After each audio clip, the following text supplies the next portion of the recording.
আসসালামু আলাইকুম প্রিয় শিক্ষার্থীরা, আরেকটি নতুন ভিডিও নিয়ে তোমাদের সামনে হাজির হলাম। আমি মোহাম্মদ বিল্লাল সরকার, বর্তমানে পড়াশোনা করছি রাজশাহী ইউনিভার্সিটি।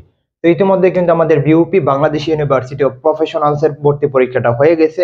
তো তোমরা অনেক জনে জানতে চাইছো কমেন্ট বক্সে প্লাস হচ্ছে আমার হোয়াটসঅ্যাপে যে বিউপির কাটমার্কটা কিরকম হতে পারে এবং বিউপির কাটমার্কটা কি রকম হলে আমরা বিশ্ববিদ্যালয়ে চান্স পাবো, অর্থাৎ বাংলাদেশ ইউনিভার্সিটি অফ প্রফেশনালস এর চান্স পাবে। তো আজকে কিন্তু FASS এর ভর্তি পরীক্ষা হয়েছে এবং মোটামুটি সকল মানে ইউনিটের কিন্তু কাটমার্কটা সেমই থাকে, অর্থাৎ গত বছরের মতন থাকে। কারণটা হচ্ছে বিউপি কিন্তু সংক্ষিপ্ত সিলেবাসে ভর্তি পরীক্ষাটা নেয় না, এটা হচ্ছে 1 নাম্বার কারণ। আর চান্স না পালে কি করণীয় সেই বিষয়ে কিন্তু কথা বলবো।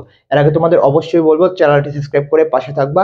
আর তোমাদের যাদের স্বপ্ন হচ্ছে জিএসটি আর ইউ চট্টগ্রাম ইউনিভার্সিটি জাহাঙ্গীরনগর বিশ্ববিদ্যালয় সেগুলো ক্লাস পেতে কমেন্ট বক্সে দেখবা যে ফেসবুক পেজ লিংক, অবশ্যই সেখানে তোমরা ফলো দিয়ে থাকবা, তাহলে কিন্তু তোমাদের সুবিধা হবে। আচ্ছা, BUP Bangladesh university of professionals, এখানে ইউনিট রয়েছে FASS, FBS এবং FSSS নিয়ে কথা বলবো, FST নিয়েও কথা বলবো। আচ্ছা, প্রথম আজকে যে ভর্তি পরীক্ষাটা হয়েছে FASS। এখন বলতে পারেন যে ভাই বিউপির কাটমার্ক সম্পর্কে আপনি কিভাবে বলবেন, যেহেতু অনলাইন জগতে রয়েছে। বিউপির মধ্যে অনেকজন আমার স্টুডেন্ট পরীক্ষা দিয়েছে, তো তারা তো জানে কিরকম হয়েছে। তো সেই পরিপ্রেক্ষিতে আমরা কিন্তু কথা বলতে পারি এই বছর প্রশ্ন কিন্তু একেবারে সহজ বলা যাবে না, একেবারে সহজ বলা যাবে না, বুঝছো? কারণ হচ্ছে যেহেতু মানে ইংলিশের পরীক্ষাগুলো হয়, প্রশ্নগুলো সহজ কিন্তু আনসার করা কঠিন।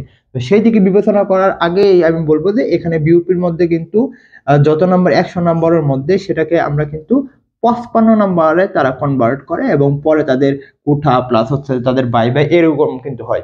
কিন্তু তোমার 100 নম্বরের মধ্যে কত পেতে হবে যাতে মোটামুটি তুমি ধরে রাখতে পারো যে তোমার এখানে তুমি বাইবার মধ্যে ডাক পাবে।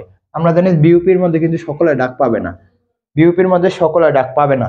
তো বাইবার মধ্যে ডাক পেতে হলে তোমার কত নাম্বার লাগবে 100-র মধ্যে? তুমি মোটামুটি ধরে রাখতে পারো তোমার যদি 65 থেকে 72 73 এরকম যদি থাকে, তাহলে মোটামুটি তুমি ধরে রাখতে পারো যে তুমি বাইবার মধ্যে ডাক পেয়ে যাবে। এবং বাইবার মধ্যে ডাক পেয়ে গেলে মোটামুটি তুমি ধরে রাখতে পারো যে বিউপির মধ্যে চান্স পেয়ে যাবে। কারণটা হচ্ছে কি, এই বিউপি হচ্ছে সকল বিশ্ববিদ্যালয় ভর্তি পরীক্ষার আগে হয় এবং এরপর হয় DU, RU, CU, পরে হচ্ছে JNU, এরকম, তাই না? DU, RU, CU, JNU এগুলো যখন হয়ে যায় বা GST, এগুলোর মধ্যে আনসার গুলো আসলে বিউপির মধ্যে ভর্তি হয় না। পরে তারা কি করে, এই যারা ভাইবা দিয়েছিল ওয়েটিং লিস্ট থাকে, ওয়েটিং লিস্ট থেকে কিন্তু ডাকটা দেয়। তো মোটামুটি 65 থেকে 72 যদি থাকে, মোটামুটি তোমরা ধরে রাখতে পারো তোমাদের চান্স হবে। সকলকে বলবো একটা লাইক দিবে, কারণ এই লাইকটা দিলে কিন্তু অনেক জায়গায় রিচ হবে। FBS এর যদি কথা বলি, ফ্যাকাল্টি অফ বিজনেস স্টাডিজ, এখানে মোটামুটি কম নাম্বার লাগে, মোটামুটি 44 থেকে এখানে 44 থেকে 64 এরকম যদি থাকে, মোটামুটি তোমাদের এখানে চান্স হয়ে যাবে। 44 থেকে 64 বা 65 যদি থাকে, তাহলে মোটামুটি চান্স হয়ে যাবে, ওয়েটিং লিস্ট থেকে ডাক পাবে। FSSS যদি কথা বলি, FSSS এর মধ্যে 65 থেকে 72 73 এরকম থাকে, অর্থাৎ FASS এবং FSSS মোটামুটি এটা হচ্ছে মানবিকের ইউনিটও বলা যায়, কারণ হচ্ছে এখানে বাংলা ইংলিশ জিকের উপর ভর্তি পরীক্ষাটা হয়। তো আশা করি বোঝাতে পারছি। আর তোমাদের যদি পরীক্ষা ভালো না হয়, কোনো মানে প্যারা নেওয়ার কিছু নেই, কারণ হচ্ছে আরো তোমাদের সামনে DU, RU, CU, JST ভর্তি পরীক্ষা রয়েছে। আর আমাদের কিন্তু রাজশাহী ইউনিভার্সিটি GST চট্টগ্রামের কিন্তু বেস চলতেছে।